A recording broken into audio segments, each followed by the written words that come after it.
Hello everyone, this is me Sakiya here. मैं आपके लिए लेके आई हूँ एक और रीडिंग जो कि होगी उन लोगों के लिए जो जानना चाहते हैं कि आपका पर्सन आपके बारे में क्या सोच रहा है, क्या चल रहा है उनके दिल में, दिमाग में आपको लेकर। वो सब जानेंगे हम इस रीडिंग में, साथ में हम उनके मैसेजेस भी ऐड करेंगे।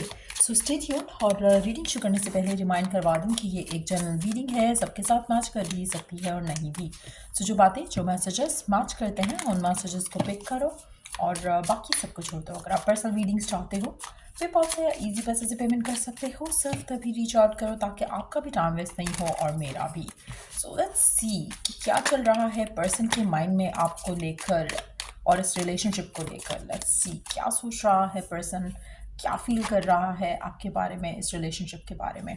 अच्छा, मुझे लगता है कि आपके रिलेशनशिप में डेफिनेटली बहुत ज़्यादा कुछ पॉजिटिव चीज़ फ़िलहाल नहीं हो रही है। मुझे लगता है कि या तो कोई एंडिंग हुई है या फिर होने वाली है और पर्सन को समझ नहीं आ रहा कि किस तरह से चीज़ों को टैकल करे, किस तरह से चीज़ों को हैंडल करे। सो डेफिनेटली मुझे लगता है कि आप में से कुछ लोगों के लिए अगर ऑलरेडी एंडिंग हो चुकी है तो डेफिनेटली पर्सन विश कर रहा है, डिज़ायर कर रहा है कि किसी तरह से सिचुएशन बेटर हो जाए। और अगर एंडिंग होने वाली है तो पर्सन उस एंडिंग को रोकने की कोशिश कर रहा है, लेकिन मुझे नहीं लगता कि उससे हो पाएगा। मुझे नहीं लगता कि उसकी सिचुएशन उसके हाथ में है, कंट्रोल में है उसके। कुछ ऐसा हो चुका है या हो रहा है जो कि उसके हाथ में नहीं है। और मुझे लगता है कि गिवन सर्कमस्टांसेस में शायद आपके और आपके पर्सन के दरमियान में कुछ एंडिंग सेपरेशन आने वाली है, क्योंकि कुछ ना कुछ ऐसा है इस रिलेशनशिप के अंदर राइट नाउ जो कि बैडली इन्फ्लुएंस कर रहा है। और आपका relationship with this person is definitely hitting the rough patch. तो डेफिनेटली एक एंडिंग आपके रिलेशनशिप में इस इंसान के साथ होने वाली है। आपका पर्सन सरेंडर कर रहा है, एंडिंग हो रही है, उसको समझ नहीं आ रहा कि किस तरह से एंडिंग को रोक सके। तो वो क्या करने वाला है कि वो सरेंडर करने वाला है कि ठीक है, अगर एंडिंग हो रही है लेट इट बी, बाद में देखा जाएगा कि how can we make it happen. तो फिलहाल पर्सन आपको लेकर, रिलेशनशिप को लेकर थोड़ा ईजी हो रहा है। नॉट इन अ वे कि वो चाहता नहीं है वर्कआउट करना, इन अ वे जहाँ पर उसको लग रहा है कि ये हाथ में नहीं रहे, ये उसके कंट्रोल में नहीं है, तो वो कुछ नहीं कर सकता सिवाय दुआओं के। एंड दैट्स समथिंग वो कर रहा है। लेकिन at the same time action जो है वो मुझे नहीं लग रहा कि वो ले रहा है। और अगर ऐसा हो चुका है ऑलरेडी तो चांसेस हैं कि उस टाइम पे उसने कंट्रोल उसके हाथ में नहीं था, तो उसने सरेंडर किया और चीज़ों को होने दिया जैसे हो रहे थे। उसने आपको रोकने की कोशिश नहीं की, उसने आपको रिलेशनशिप को कंटेन करने के लिए कुछ नहीं किया।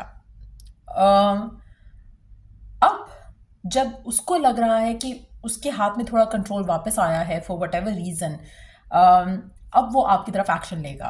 और अगर अभी आपकी एंडिंग हो रही है आप में से कुछ लोगों के लिए, तो आपके पर्सन इस एंडिंग को होने देंगे। मुझे नहीं लगता कि वो इस रिलेशनशिप को प्रायोरिटाइज करेंगे। उनके हाथ में कंट्रोल नहीं है to prioritize this relationship right now, even though ये उनके लिए उतना ही स्ट्रेसफुल है जितना शायद आपके लिए है। लेकिन आप अंडरस्टैंड नहीं करोगे क्योंकि आपको लग रहा है कि वो हैंडल कर सकता था, वो रोक सकता था, वो चीज़ों को वर्कआउट कर सकता था, लेकिन नहीं कर पाएगा। और मुझे लगता है कि एंडिंग होगी। अगर आपकी ऑलरेडी एंडिंग हो चुकी है तो पर्सन डेफिनेटली एक एक्शन लेने की पोजीशन में आने वाला है बहुत जल्द। चेंज आप देखोगे अपने पर्सन के एंड से, अगर नो कॉन्टैक्ट में हो तो डेफिनेटली मुझे लगता है कि सिचुएशन उनको आप में से कुछ लोगों के लिए you are dealing with that ending phase, और कुछ लोगों के लिए you are dealing with that no contact situation, और आपके लिए कम्युनिकेशन वाला फेज स्टार्ट होने वाला है जहाँ पर फिर से पर्सन आपकी तरफ एक्शन ले पाएगा। और जो ब्लॉक्स हैं उसको रिमूव करते हुए आपकी तरफ कुछ सॉलिड स्टेबल एक्शन दे। मुझे लगता है कि आप में से कुछ लोगों के लिए आपकी जो मैनिफेस्टेशन है, आपकी जो दुआएं हैं वो आंसर होंगी और ये पर्सन आपकी तरफ वापस आएगा। अगर आप एक चीज़ और यहाँ पे मैं मेंशन करना चाहूँगी कि आप में से कुछ लोग इस एंडिंग को रेजिस्ट कर रहे हो, इस एंडिंग को रोकना चाह रहे हो। आपका पर्सन जो है वो स्टिल थोड़ा मेंटली एक्सेप्ट कर रहा है इस चीज़ को कि ठीक है जो हो रहा है लेट इट हैपन। आप उसको रेजिस्ट कर रहे हो। जितना ज़्यादा आप रेजिस्ट करोगे उतना ज़्यादा आपके लिए पेनफुल रहेगा। और पर्सन के लिए कम पेनफुल होगा क्योंकि वो सरेंडर कर रहा है, वो उस सिचुएशन में उसको समझ आ गई कि उसके हाथ में नहीं है, so they are letting it happen. अगर होना होगा या वर्कआउट होना होगा तो हो जाएगा। When it comes to you, मुझे लगता है कि आप उस चीज़ को लेकर स्ट्रेस ले रहे हो, but at the same time आप दुआ कर रहे हो लेकिन स्ट्रेस ले रहे हो। सो आप कहीं ना कहीं अपना पाथ खुद ब्लॉक कर रहे हो by not letting it happen. आप सरेंडर नहीं कर पा रहे हो, आप उसको रोकना चाह रहे हो, वो रुकेगी नहीं सिचुएशन जो भी है जो आपके अगेंस्ट जाएगी right now. So let it happen. और आपका पर्सन इस चीज़ को अंडरस्टैंड कर रहा है, उसको समझ आ गई है कि उसके हाथ में नहीं है control, so they are letting it happen. When it comes to you, शायद आप उस चीज़ को रोकना चाह रहे हो सेंडिंग को। जस्ट नो वन थिंग कि ये जो एंडिंग है या ये जो सर्कमस्टांसेस हैं जो अगेंस्ट है रिलेशनशिप के, ये आपको आपके करीब लेकर जा रहे हैं, आपके गोल के करीब लेकर जा रहे हैं, लेकिन आप उसको रेजिस्ट करते हुए चीज़ों को ब्लॉक कर रहे हो। When it comes to your person, मुझे लगता है कि वो सरेंडर कर रहा है। और अगर ये ऑलरेडी हो चुका है, ब्रेकअप हो चुका है, और आप ऐसे पर्सन के लिए देख रहे हो जिसके साथ आप पैचअप का वेट कर रहे हो, तो मुझे लगता है कि you are very close to have that patch up. शायद आपको नहीं लग रहा कि पर्सन वापस आ सकता है आपके मेंटल ब्लॉक्स की वजह से, लेकिन ये पर्सन आपकी तरफ एक्शन लेगा गिवन सर्कमस्टांसेस में। शायद क्योंकि आप कोशिश कर रहे हो कि ब्रेकअप नहीं हो, एंडिंग नहीं हो, इसलिए आप और चीज़ों को फर्दर ब्लॉक कर रहे हो, क्योंकि ये एंडिंग होगी उसके बाद ये पर्सन आपके पास आएगा वो सब देने के लिए जो आप डिज़ायर करते हो। सो ट्राई एंड अंडरस्टैंड कि अगर कुछ एंडिंग हो रही है, लेट इट हैपन। और इसीलिए शायद आप एक्सपेक्ट नहीं करोगे कि जब एंडिंग हो रही थी तब तो इसने रोका नहीं, अब ये क्या करने वापस आ रहा है पर्सन, इस तरह का थॉट प्रोसेस रहेगा आपके लिए। बट ये पर्सन आपके पास वापस आएगा। सो अगर आप ऑलरेडी नो कॉन्टैक्ट में हो तो you are going to receive communication इस इंसान के साथ। लेकिन अगर आप इन टच हो और आपको लग रहा है कि कुछ गलत हो रहा है, रिलेशनशिप में कोई सेपरेशन आने वाली है, तो लेट इट हैपन। और in the deck we do have 6 of swords. मुझे लगता है कि आपकी ये जो सेपरेशन है वो आपको और आपके पर्सन को इंडिविजुअल पाथ पे डालेगी, जो कि आप दोनों के लिए बहुत ज़रूरी है टू लर्न फ्रॉम। और जब आप इससे लर्न करोगे तो उसके बाद आपकी जो प्रॉब्लम्स हैं, जो ऑनगोइंग इश्यूज़ हैं, वो रिजॉल्व होंगे और चीज़ें आपके और आपके पर्सन के दरम्यान में बेहतर हो सकेंगी। सो जितना ज़्यादा आप फिलहाल इसको फिक्स करने की कोशिश करोगे उतना ख़राब होगा। So let the ending happen. Let's see कि आपके लिए गिवन सर्कमस्टांसेस में गाइडेंस क्या है। लेट्स सी गिवन सर्कमस्टांसेस में आपके लिए ओरेकल गाइडेंस क्या है।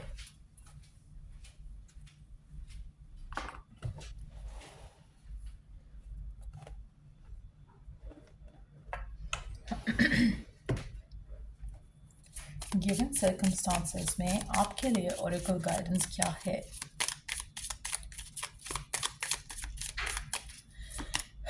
Open mind, replace the old cycle with a new and exciting one. कोशिश करो कि अगैन अपने आप को पॉजिटिव रखो और जो हो चुका है उसके बारे में मत सोचो। अगर ब्रेकअप हो चुका है, डोंट थिंक अबाउट इट।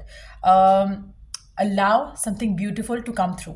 और आप में से काफ़ी सारे लोगों के लिए मुझे लगता है कि एंडिंग अगर हो चुकी है तो बहुत क्लोज हो to have the good cycle और new cycle to start up.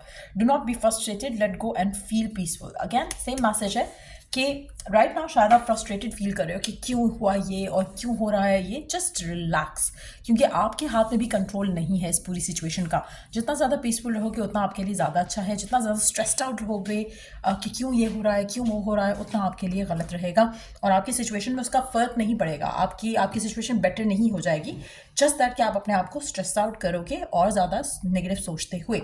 Let's see कि पर्सन के मैसेजेस क्या हैं आपके लिए गिवन सर्कमस्टांसेस में।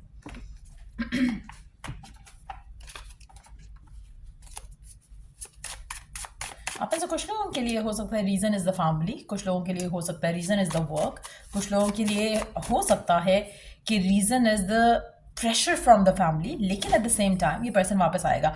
अगर मैं राइट नाउ इन कार्ड्स की एनर्जीज के साथ देखूं तो मुझे नहीं लगता कि पर्सन की लाइफ में कोई और इंसान है इन कार्ड्स के हिसाब से। सो चांसेस हैं कि कुछ ऐसा नहीं है, इसीलिए वो वापस आएंगे। लेकिन एट द सेम टाइम आपको फ्रस्ट्रेटेड नहीं होना है, आपको पॉजिटिव फील करना है। जो हो रहा है अपनी दुआओं पे यकीन रखना है, अपने आप को एक कॉन्फिडेंट माइंड में रखना है, अपने आप को एक कॉन्फिडेंट स्टेट ऑफ माइंड में रखना है अपने आप को, तभी जाकर आपकी चीज़ें आपके लिए वर्कआउट होंगी।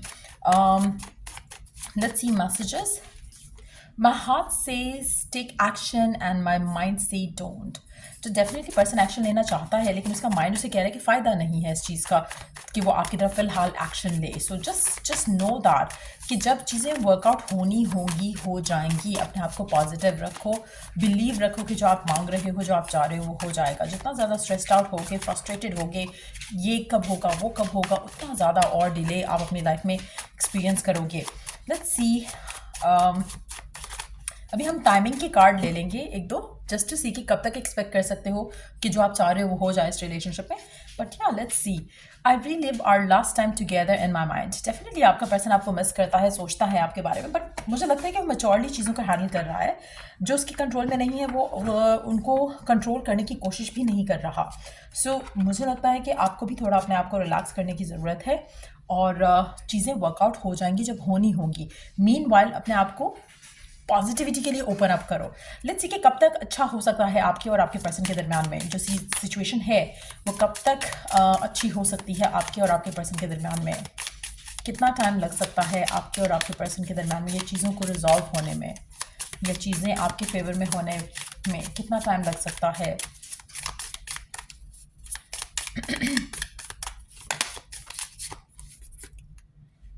You are wasting your time. अभी फ़िलहाल जो आप कर रहे हो उससे आप डेफिनेटली वेस्ट कर रहे हो अपना टाइम.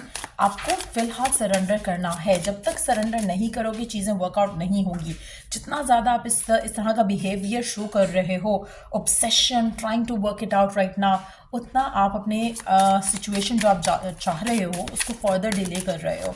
तो try and again do not be frustrated. Open up करो अपने आप को कि कुछ अच्छा ही होगा एज एन आउटकम. लेकिन आपके माइंड में कुछ नेगेटिविटी बहुत ज़्यादा चल रही है. आपको लग रहा है कि पता नहीं क्या होने वाला है जो कि आप से हैंडल शायद नहीं हो पाएगा. अभी जो आप कर रहे हो वो आपको आपके गोल से दूर कर रहा है. If you could understand it आपकी लाइफ काफ़ी बेटर हो सकती है. लेट्स सी कि कब तक अच्छा हो सकता है. मुझे लगता है कि you have to stop trying to work it out right now. तो चीज़ें खुद ब खुद अच्छी हो जाएंगी. जितना ज़्यादा पीसफुल रहोगे, डू द थिंग्स जो आपको पीसफुल फील कराए. जितना ज़्यादा पीसफुल रहोगे उतना ज़्यादा जल्दी चीज़ें वर्कआउट हो जाएंगी. लेट्स सी कि कब तक आप कुछ पॉजिटिव एक्सपेक्ट कर सकते हो इस कनेक्शन में वर्कआउट करने के लिए. Let's see. Stop obsessing first. Again मुझे नहीं लगता कि टाइम एज सच जून का महीना, ओके, जून का महीना कुड बी सिग्निफिकेंट जहाँ पर चीज़ें बेहतर हो जाएं. लेकिन मुझे लगता है कि मेजॉरिटी लोगों के लिए it can happen before June as well. लेकिन आपको उसको लेकर ऑब्सेस करना छोड़ना है. ऑब्सेशन जब तक आपका ख़त्म नहीं होगा इस चीज़ को लेकर कि कब होगा, क्यों ये वर्कआउट नहीं हो रहा, क्यों पर्सन ये नहीं कर रहा, क्यों ये नहीं हो रहा, मुझे लगता है कि उतना ज़्यादा आपके लिए चीज़ें जो है वो डिले होंगी. सो जून का महीना कैन बी सिग्निफिकेंट कुछ लोगों के लिए. बट या ये थी रीडिंग आप लोगों की. अगर आपको हेल्प किया हो, गाइड किया हो तो लाइक शेयर सब्सक्राइब ज़रूर करो. Till I do the next reading आप लोगों के लिए. Take care and bye.